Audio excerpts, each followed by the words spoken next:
Student welcome back to my channel. Exemplar series में हमारा ये 5th वीडियो होने वाला है जिसमें फटाफट हम लोग क्वेश्चन सॉल्व करेंगे और एक तरह से हम लोग रिवीजन भी कर लेंगे किस चैप्टर का, अबाउट सेपरेशन ऑफ सब्सटेंसेस। इसके साथ साथ बाकी के भी वीडियोस आपको जल्दी मिल जाएंगे। पॉलिटी का मिल जाएगा, आपको हिस्ट्री का भी मिल जाएगा और साइंस का भी बहुत जल्दी मिल जाएगा। तो यहाँ क्वेश्चन कह रहा है ना कि कुछ वेजिटेबल्स पहली ने बॉट किया, उसमें कई सारे वेजिटेबल्स आपस में मिक्सड अप थे। तो मिक्सड अप थे तो इसको कैसे सेपरेट करेंगे? आंसर होगा हैंड पिकिंग। क्यों होगा? क्योंकि ये जो वेजिटेबल्स है ना, वेजिटेबल्स, इसका साइज आपका बड़ा बड़ा है, आराम से वो दिख भी सकता है। प्लस क्या है कि ये सब एक तरह से जो है ना यूनिक कंपोनेंट्स है, मिक्सड अप है, लेकिन सबका आइडेंटिटी मेंटेन्ड है, डिस्टिंग्विश्ड है, आसानी से दिखेगा, हाथ से पकड़ के उठाओगे और अलग कर दोगे। तो इसीलिए यहां पे सबसे अच्छा होगा हैंड पिकिंग। सीविंग चालने से तो होगा नहीं, या फिर आपका थ्रेशिंग। थ्रेशिंग मतलब क्या होता है, जो पढ़े थे ना कि जो आपका अनाज वगैरह होता है वो जब सूख जाता है, पक जाता है, तो उसको क्या करना है, बीट करते हैं हम लोग, किसी हार्ड सरफेस पे पटकते हैं। तो उस प्रेशर से क्या होता है ना कि वो जो कवरिंग है उसमें से अनाज अलग हो जाता है और हस्क आपका अलग हो जाता है। विनोइंग होता है कि जब लाइटर और हेवियर पार्टिकल्स मिक्सड अप हैं तो हवा के डायरेक्शन में अगर हम क्या करें कि इस तरह से टिल्ट करके हवा के डायरेक्शन में चीजों को गिराएं तो जो लाइटर है वो उड़ जाएगा और हेवियर वाला पार्ट वहां पे क्या हो जाएगा, गिर जाएगा। इसी को हम क्या कहते हैं, विनोइंग। तो यहाँ और कुछ नहीं होगा, यहाँ सिर्फ आंसर होगा हैंड पिकिंग। नेक्स्ट कह रहा है कि बूझो की ग्रैंड मदर को डायबिटीज है, उसके बाद उसको कहा डॉक्टर ने कि लस्सी लेना है लेकिन लेस फैट होना चाहिए उसमें। तो कौन सा मोस्ट अप्रोप्रिएट होगा बूझो के लिए लस्सी बनाने का? चर्निंग। चर्निंग मतलब क्या है कि इसको हम ऐसे ऐसे मिक्स कर करके हम लोग क्या करेंगे कि इसमें से जो दही है ना, दही में से हम क्या करते हैं कि फैट का कंपोनेंट सेपरेट कर लेते हैं। एक तरह से सेंट्रीफ्यूगल फोर्स के प्रिंसिपल पे आधारित है कि जितना बार आप मिक्स करोगे ना तो जो आपका वाटर सोल्यूबल पार्ट है वो अलग हो जाता है और फैट वाला और फैट सोल्यूबल वाला पार्ट क्या होता है, अलग हो जाता है। तो उसमें से अगर हम मैक्सिमम फैट निकाल पाए तो जो फैट मिलेगा उनकी दादी नानी को वो क्या होगा, कम होगा। नेक्स्ट कह रहा है कि which of the following mixtures would you be able to separate using the method of filtration. देखो, फिल्ट्रेशन होने के लिए क्या होना चाहिए कि एक पोर्शन सॉल्यूट। अब ध्यान रखना, सॉल्यूट का मतलब हमेशा ये नहीं कि हार्ड सॉलिड चीज। सॉल्यूट कोई भी चीज जो कम अमाउंट में है और सॉल्वेंट जो थोड़ा ज्यादा अमाउंट में है जिसमें वो डिसॉल्व होगा। हो सकता है कि आपका सॉल्यूट गैस हो, लिक्विड हो, सॉलिड हो। सॉल्वेंट भी हो सकता है कि गैस हो, लिक्विड हो, या सॉलिड का मोल्टेन पोर्शन हो जिसमें उसको घोला जाए। तो अगर सॉल्यूट है और सॉल्वेंट है, जिसमें से सॉल्यूट आपका सॉल्वेंट में क्या है, इनसॉल्यूबल है, इनसॉल्यूबल है, तो हम उसको अच्छे से क्या कर सकते हैं, फिल्ट्रेशन से सेपरेट कर सकते हैं। तो इनसॉल्यूबल कहते ही ये दोनों ऑप्शन तो कट गया क्योंकि सॉल्ट और शुगर सॉल्यूबल होता है। ऑयल इन वाटर, देखो ऑयल का डेंसिटी हल्का होता है, तो आपका ऑयल जो है ना ऊपर आ जाता है और वाटर नीचे रहता है। हम इसको ऐसे पोर आउट करके, मतलब यहां जो प्रोसेस होगा वो कहलाएगा डिकेंटेशन। डिकेंटेशन करके ऑयल को अलग कर लेंगे हम, ऑयल को अलग कर लिए और पीछे बच गया आपका क्या, वाटर। तो इसके लिए डिकेंटेशन वर्ड सही होगा, तो ये भी नहीं आंसर होगा, ये होगा आपका कॉर्नफ्लेक्स। कॉर्नफ्लेक्स दूध में आपने खाया होगा तो वो डिसॉल्व नहीं करता है, सॉफ्ट हो जाता है, ऐसा लगता है कि पूरा उसमें घुल गया, लेकिन फिर आप उसको छलनी पर डालोगे ना तो वो पूरा जितना सॉलिड वाला पार्ट जो था, जो बहुत ऐसा लग रहा था कि सॉफ्ट हो गया, उसमें पूरी तरह से मिक्स हो गया, उसको अगर आप स्क्वीज करोगे तो दूध अलग हो जाएगा और फ्लेक्स क्या होगा, अलग हो जाएगा। नेक्स्ट क्वेश्चन है कि which amongst the following methods would be most appropriate to separate grains from bundles of stalk. अभी जस्ट बताया ना कि ऐसे स्टॉक है, इसमें आपका ऐसे ऐसे ग्रेन्स लगा है, मान लो व्हीट का हो या राइस का, इसको हम किसी हार्ड सरफेस पे बार बार बीट करेंगे तो क्या होगा ना कि उससे फ्लेक अलग हो जाएगा और ग्रेन अलग हो जाएगा। ऐसे मेथड को हम लोग क्या कहते हैं, थ्रेशिंग कहते हैं। तो इसके लिए आंसर हो जाएगा थ्रेशिंग। 4 मिक्सचर्स, अगर कहीं पे भी अगर डाउट हो रहा है या लग रहा है कि मिस हो गया तो जाके तुरंत चैप्टर रिवाइज कर लेना, कोई बहुत टफ नहीं है, डे टू डे लाइफ का चीज है। जो लोग गांव के बैकग्राउंड से आते होंगे, कभी गांव विजिट किया होगा, तो वो ये सारे प्रोसेसेस देखे होंगे। नेक्स्ट क्वेश्चन आपसे पूछ रहा है कि विनोइंग से, विनोइंग वही वाला था कि जो आपका क्या होता है, लाइट और हैवी मटेरियल मिक्सड अप होता है और फिर उसको एक हाइट से नीचे गिराते हैं हवा के डायरेक्शन में, तो हल्के को हवा उड़ा लेता है और भारी वाला नीचे गिर जाता है। तो यहां पे क्या है कि कॉर्न और राइस फ्लेक, राइस का जो फ्लेक जो छिलका होता है ना, जो राइस का कवरिंग, धान का जो छिलका होता है वो काफी हल्का होता है और कॉर्न हैवी होता है। तो कॉर्न नीचे रह जाएगा, फ्लेक हवा के साथ उड़ जाएगा। और विनोइंग तभी ज्यादा अच्छा होता है ना जब हवा बह रहा होता है, लेकिन हवा नहीं बहेगा ना तो फिर इसको करने के लिए या तो आप रुकोगे, हवा का इंतजार करोगे, या नहीं तो कुछ लोग क्या होता है ना फैन लगा लेते हैं। और दूसरा है पोटैटो वेफर। वेफर आपका मतलब चिप्स टाइप का जो पतला पतला स्लाइसेस कटता है, तो वो काफी लाइट होता है और बिस्किट थोड़ा हैवी होता है। जब आप उसको गिराओगे तो हवा के साथ वेफर दूर तक चला जाएगा और बिस्किट उतना दूर नहीं जा पाएगा। तो ये दोनों होगा, यानी 3 4 जहां है वो आंसर हो जाएगा। बाकी ये दोनों में तो ये भी और ये भी हैवी है, तो ये तो होगा नहीं। यहाँ पल्सेस एंड राइस दोनों का डेंसिटी बराबर है, तो ये भी आपका नहीं होगा। इसको आप हैंड पिकिंग से अलग कर सकते हो। अगर ऐसा पूछा कि इन दोनों के लिए क्या होगा सुटेबल, तो आप कहोगे क्या हैंड पिकिंग, क्योंकि अच्छा खासा साइज का है, आंखों से दिख सकता है, हाथ से उठा के हम इसे अलग कर सकते हैं। नेक्स्ट क्वेश्चन है कि while preparing chapatis, Paheli found that the flour to be used was mixed with wheat grains. Which out of the following is the most suitable method to separate the grains from flour? कि भाई आटा है, आटा में ये दाने आपके mixed है, तो उसके लिए सबसे अच्छा मेथड सीविंग होगा। सीविंग से होगा क्या कि इस तरह से आपका सीव होता है ना, इसमें छोटे छोटे छेद होते हैं, तो जो आटा है, जो फ्लावर है, वो आपका नीचे चला जाएगा और ऊपर में बड़े बड़े आपके दाने ग्रेन्स रह जाएंगे, क्योंकि इसका छेद बहुत छोटा होता है, चलनी जिसे कहा जाता है या चालने वाला, तो ग्रेन्स ऊपर रह जाएगा। नेक्स्ट क्वेश्चन है कि you might have observe the preparation of ghee from butter and cream at home, which methods can be use to separate ghee from residues. कि घी भी मतलब बन गया, मतलब चर्निंग का काम हो गया है, अब उसके बाद जो हम घी बनाते हैं, जो मक्खन निकलता है, फिर उसको हम आग पे रख के पिघलाते हैं, फिर उसके कुछ रेसिड्यूज नीचे बैठ जाते हैं और फिर घी ऊपर रहता है, तो उसको अलग करने के लिए हम क्या करते हैं, एक तो डिकेंटेशन और दूसरा हम क्या करते हैं, फिल्ट्रेशन। कि एक तो ये तरीका है ना कि अगर बहुत प्रॉपरली बना है तो ये ऊपर ऊपर में आपका घी रह जाता है और नीचे में जो है ना रेसिड्यूज जमा हो जाते हैं, कुछ लोग इसको खाते भी हैं, ये आपका रेसिड्यू है। बहुत अच्छे से हुआ है, अगर बहुत ज्यादा मिक्सड अप नहीं है, पूरी तरह से सेटल हो गया, तो आप सिंपली इसको अलग कर सकते हैं। तो ये प्रोसेस कहलाएगा क्या, डिकेंटेशन। इसके साथ साथ चाहते हो कि नहीं थोड़ा बहुत आ गया होगा कण, तो हम ये कर सकते हैं इसके बाद और अच्छे सेपरेट करने के लिए कि ये आपका घी है, लेकिन मान लो बहुत फाइन ग्रेन्स है, तो आप इसको क्या कर सकते हो, कैसे करके जो आपका आता है ना फिल्टर करने वाला, उसमें से डाल सकते हो और डाल के फिर आपका क्या होगा, प्योर घी निकल जाएगा एंड यहाँ पे ग्रेन्स जो भी रेसिड्यू है वो रह जाएगा। तो इस प्रोसेस को हम क्या कहते हैं, फिल्टरेशन। तो यही दोनों प्रोसेस बढ़िया। चर्निंग में कंफ्यूज मत होना, घी बन चुका है मतलब चर्निंग हो चुका है, उसके बाद क्या करना है, तो जहां पे भी 2 3 है उसको आप मार्क कर दो। नेक्स्ट क्वेश्चन है कि in an activity a teacher dissolved a small amount of solid copper sulphate. मतलब सिंपली क्या है, सॉल्ट है और वाटर है, डिसॉल्व हो चुका है, तो जो डिसॉल्व होता है उसको निकालने के लिए याद होगा कि हम लोग पढ़े थे ना कि हम लोग कौन सा प्रोसेस अपनाते हैं, इवेपोरेशन। पानी उड़ जाएगा और सॉल्ट पीछे रह जाएगा। नेक्स्ट है कि during summer Boojho carries water in a transparent plastic bottle to his school. One day he left his bottle in the school, the bottle still had some water. मतलब थोड़ा बहुत वाटर है, यानी कि कुछ उड़ गया है, उड़ गया है तो वो कौन सा प्रोसेस होगा, इवेपोरेशन।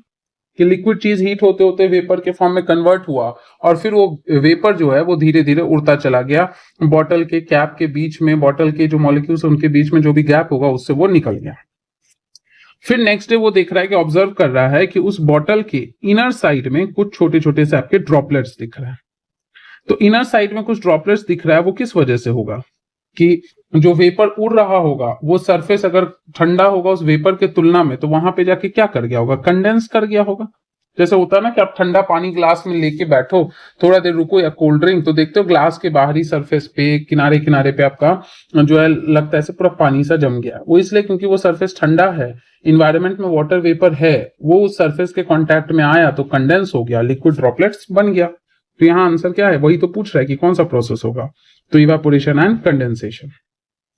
नेक्स्ट क्वेश्चन है कि Paheli asked for a glass of water from Boojho, he gave her a glass of ice cold water, Paheli observe some water droplets on the outer surface of the glass and asked Boojho how these droplets of water. ये यही वाला question है, जो बाहर का तुम्हारा vapour है वो कंडेंस कर गया, इसका आंसर यही होगा, condensation of atmospheric water vapour, अभी जस्ट जो समझाए थे। अब आता है वेरी शॉर्ट क्वेश्चंस। तो वेरी शॉर्ट क्वेश्चंस में हम लोग देखते हैं, सबसे पहला क्या है कि 3 लोग हैं, शीला, साइमा एंड रवि। रवि इन तीनों को क्या है, गेम खिला रहा है कि दूध में आपको मतलब सैचुरेट करना है शुगर से, दूध का अमाउंट सेम लेना, शुगर आप कितना भी ले सकते हो। तो रवि ने कहा कि हम हॉट लेंगे, बॉइलिंग मिल्क खौलता हुआ। साइमा ने जो है बहुत ठंडा आइस कोल्ड लिया और शीला जो है रूम टेम्परेचर पे। तो अब कह रहे हैं कि whom do you think would win, कौन जीतेगा? ऑफ कोर्स रवि, क्योंकि हम सब जानते हैं ना कि टेम्परेचर अगर किसी चीज का ज्यादा होगा तो जो ये है सॉल्यूट है वो डिसॉल्व भी क्या करेगा, ज्यादा करेगा। ये समझाए भी चैप्टर में कि टेम्परेचर आप बढ़ाओगे तो सॉल्यूट्स के बॉन्ड जो है जल्दी जल्दी टूटेंगे तो वो सॉल्वेंट के मॉलिक्यूल्स के बीच का हिस्सा बनते जाएंगे और घुलते चले जाएंगे। तो रवि यहाँ पे जीत जाएगा, मतलब जिसका टेम्परेचर जितना ज्यादा। नेक्स्ट क्वेश्चन आपसे कह रहा है फिल इन द ब्लैंक्स कि स्मॉल पीसेस स्टोन है किसमें, राइस में। तो आपने देखा होगा घर में भी कि चावल में गेहूं में पत्थर वगैरह रहता है तो मम्मी लोग जनरली क्या होता है हैंड पिकिंग करके ही उसको हटा लेती है। अगला कह रहा है कि किस चीज को हम स्टॉक से थ्रेसिंग से, पिछला वाला क्वेश्चन का यहाँ पे फिर से रिपीटेड है। तो हम लोग कहे थे ना कि ग्रेन्स को जब निकालना होता है स्टॉक से तो हम थ्रेशिंग करते हैं, हार्ड सरफेस पे उसको बीट करते हैं। नेक्स्ट पूछ रहा है कि husk from wheat flour is generally removed by, flower है ध्यान में रखना, स्टॉक नहीं है, स्टॉक रहता तो थ्रेशिंग होता, आटे में से निकालना है तो आटे में से निकालने के लिए हम क्या काम करते हैं, sieving. The process of settling of heavier part, settling हो रहा है, सेटल कर रहा है तो प्रोसेस को क्या कहते हैं, सेडिमेंटेशन। नेक्स्ट है कि filtration is helpful in separating an insoluble dash from, क्या बताए थे कि सॉल्यूट कैसा होना चाहिए, इनसॉल्यूबल, और किसके अंदर होना चाहिए, सॉल्वेंट, तभी हम लोग क्या करते हैं फिल्ट्रेशन। लेकिन अगर सॉल्यूबल होगा, अलग से भी समझाए थे कि इनसॉल्यूबल होगा तो ये करोगे, सॉल्यूबल होगा तो हम इवेपोरेशन का काम करेंगे।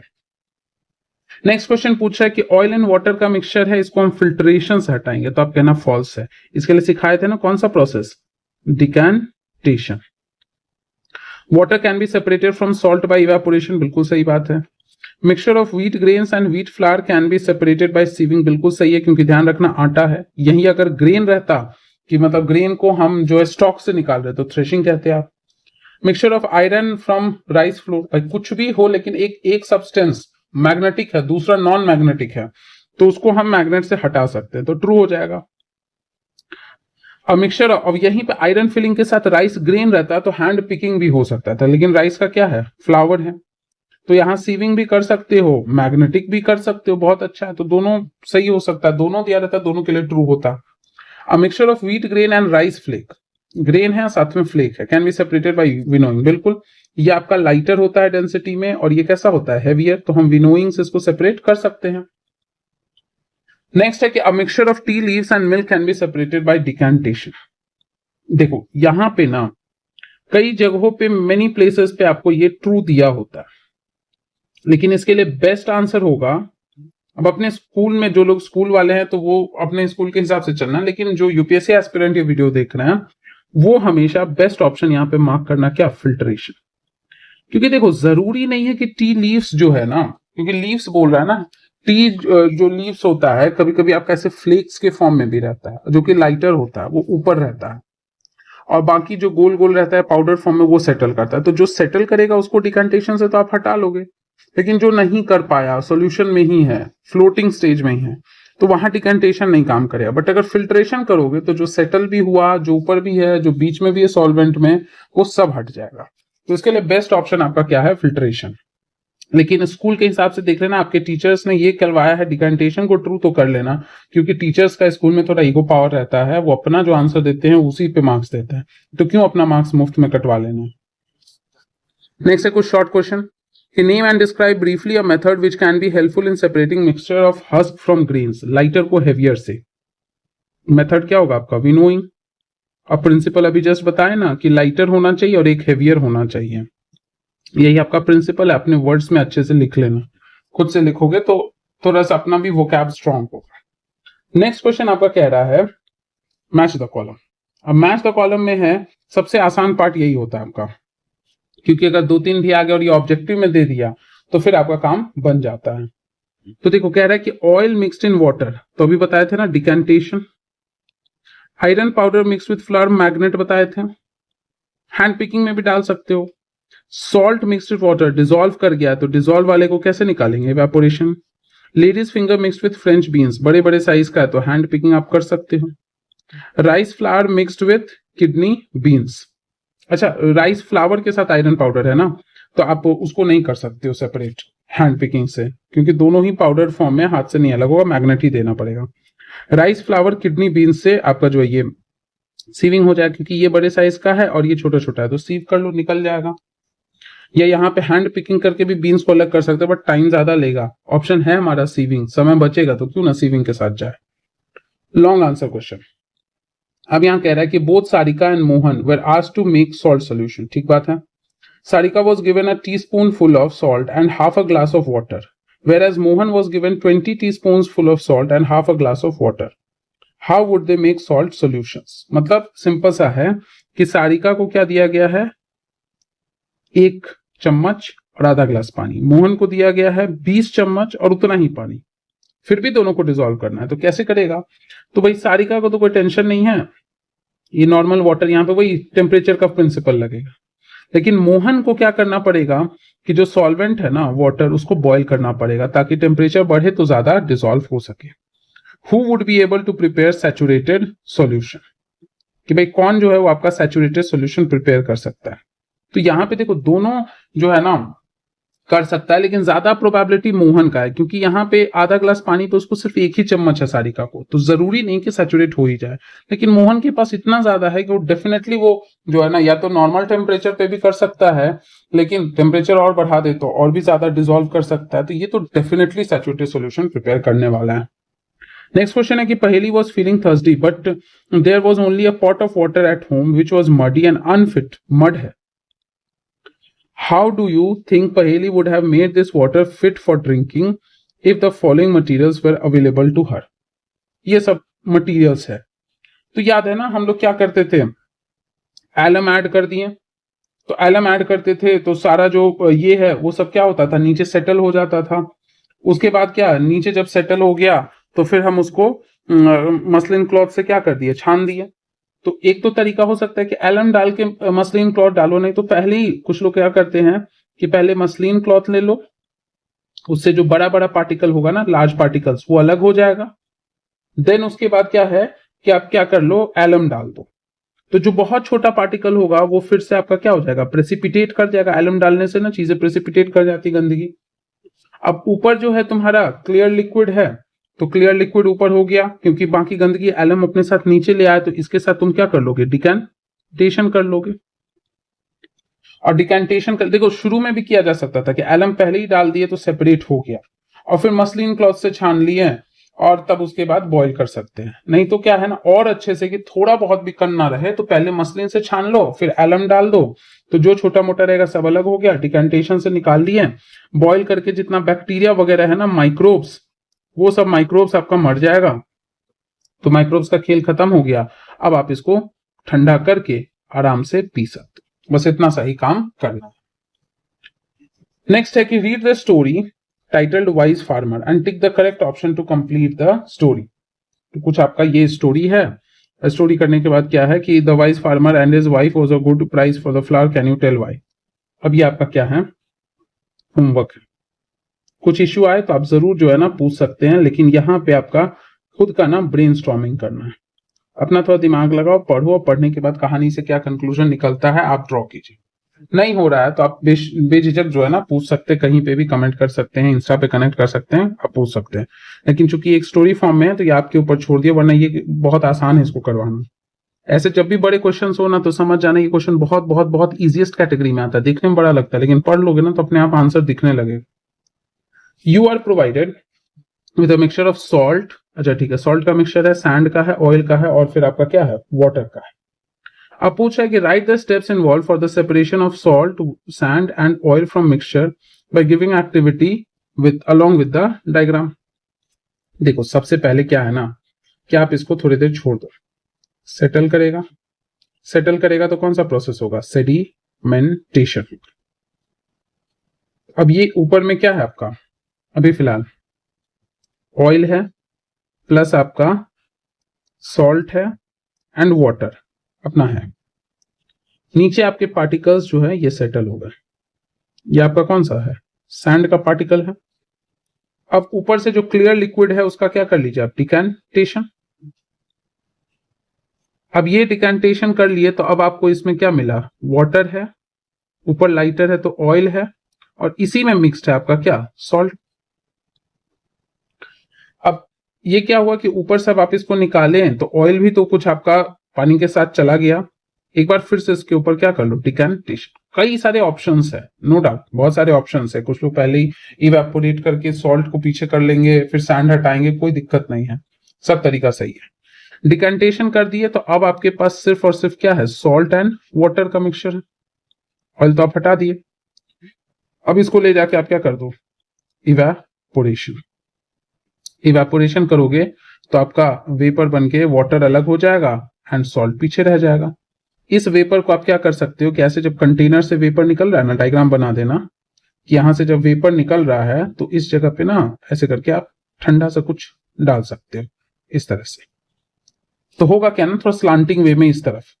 तो वेपर जैसे जैसे जाएगा ना वेपर, तो ये ठंडा सरफेस है, कोल्ड सरफेस है, तो यहां से ये कंडेंस होके लिक्विड आपका इधर गिर जाएगा, लिक्विड वाटर अलग हो गया और इधर में आपका धीरे धीरे पीछे छूट जाएगा कौन सा पार्ट, सॉल्ट का पोर्शन। तो डायग्राम के साथ बना देना, इससे आपका लगभग सारा प्रोसेस रिवाइज हो गया। अगला क्वेश्चन है कि आयरन का नेल है, सॉल्ट है, ऑयल है, वाटर, इसको कैसे रिमूव करोगे। तो इसको रिमूव करने का भी मैग्नेट डाल दो, आयरन अलग हो जाएगा। मैग्नेट किसको अलग कर देगा, आयरन को। अब बचा है salt, oil and water, decantation कर दो। डिकेंटेशन कर दोगे तो क्या हटेगा, ऑयल। अब बचा है सॉल्ट एंड वाटर, तो इवेपोरेशन एंड कंडेंसेशन कर दो, हो जाएगा सॉल्ट एंड वाटर का हिसाब किताब। तो ये आपका ये एक तरह से रिवीजन का भी काम कर गया और आपका क्वेश्चन भी खत्म हो गया। अगले वीडियो में अगला चैप्टर डिस्कस कर लेंगे और बाकी चैप्टर्स भी चलता रहेगा। और कुछ बच्चों का था कि शॉर्ट वीडियोस में जैसे कि आपका अमेंडमेंट वगैरह है ना, तो उसमें कुछ बच्चों की शिकायत थी कि आप तो सिर्फ रीडिंग कर देते हैं, समझाते नहीं हैं। तो बेशक हमने शुरू में भी वीडियो का, अगर आपने शुरू से सुना होगा तो हम शुरू से ही कहें कि जिनको चाहिए कि कुछ 2 मिनट में एक बार सुन ले, रिवाइज कर ले, सिर्फ अमेंडमेंट देखना है, या जिनके पास सपोज नहीं है, आज की डेट में बहुत फैसिलिटीज है, नो डाउट सबके पास लिस्ट है, लेकिन मान लेते एक जगह किसी के पास नहीं है, तो वो किसी एक इंसान को एक जगह मिल जाएगा तो अपने पास नोट डाउन करके नोट्स बना सकते हैं। लेकिन ये भी नहीं है, आपके नहीं काम का है तो कोई दिक्कत नहीं है। वो उन बच्चों के लिए है ना जो आपका सारे कॉन्सेप्ट वगैरह पढ़ लिए, बस एक बार अमेंडमेंट को क्विकली गो थ्रू करना चाहते हैं with in half hour and half या 1 आवर में, तो उनके लिए था।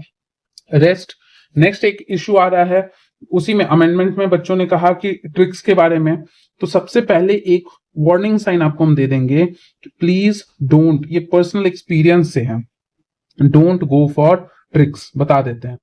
क्योंकि सिलेबस इतना ज्यादा है ना, आपका सिलेबस बहुत वास्ट है, और वास्ट है तो आप सोचो कि उतने वास्ट में आप जितना ट्रिक लगाओगे ना, सपोज मान लेते सिर्फ अमेंडमेंट ही चाहिए आपको, तो अमेंडमेंट भी आपका 106 है और बढ़ते ही जाएगा, उतने में भी आप सोचो कितने ट्रिक्स हैं, तो ट्रिक्स भी बहुत ज्यादा हो जाएगा, आपको डबल बर्डन पड़ेगा। अब आप डबल बर्डन के साथ खुश है तो बिल्कुल आप खुद बना सकते हैं, ट्रिक्स तो हम आपको कभी नहीं बताएंगे, वो मेरे बस में नहीं है, मुझे आता ही नहीं है। डबल बर्डन हो जाएगा जो कि सही नहीं है इन द लॉन्ग रन। शुरू में मजा आएगा बट बाद में बहुत परेशानी करेगा। दूसरा चीज है कि जब हम लोग पढ़ेंगे ना स्टैंडर्ड बुक्स हायर क्लास के 11th 12th के एनसीईआरटी, उस वक्त हम डिटेल में आपको क्या करेंगे, लॉजिक बता देंगे, आपको कॉन्सेप्ट्स बता देंगे। लॉजिक कॉन्सेप्ट जब बता देंगे ना तो अपने आप क्या करोगे ना कि आप चीजों को रिलेट कर पाओगे, अच्छा ये वाला चीज क्यों। तो आपको वो जो रट्टाफिकेशन है ना, मेमोराइज करने का जो डर है, वो करने की जरूरत नहीं पड़ेगी। वो वीडियोस अमेंडमेंट्स वाले या आर्टिकल्स वाले ये सारे वो उन बच्चों के लिए है जो सब कुछ पढ़ लिए, उनको लॉजिक सेट है, पता है कि ऐसा क्यों आया, उस टाइम में क्यों आया, इमरजेंसी में ये अमेंडमेंट्स क्यों आए, फिर उसको ठीक करने के लिए 44th आया, कुछ ठीक करने के लिए 43rd आया, 42nd इमरजेंसी टाइम का था, तो ऐसा क्यों था वो उनको लॉजिक पता है, तो वो देख सकते हैं। नहीं हो रहा है रिलेट तो डोंट वॉच, ठीक है। चलिए मिलते हैं अगले वीडियो में, तब तक के लिए चैनल को सब्सक्राइब नहीं किया तो सब्सक्राइब कर दीजिए, कुछ पूछना है तो जरूर कमेंट कीजिए। मिलते हैं अगले वीडियो में, थैंक यू एवरीबॉडी।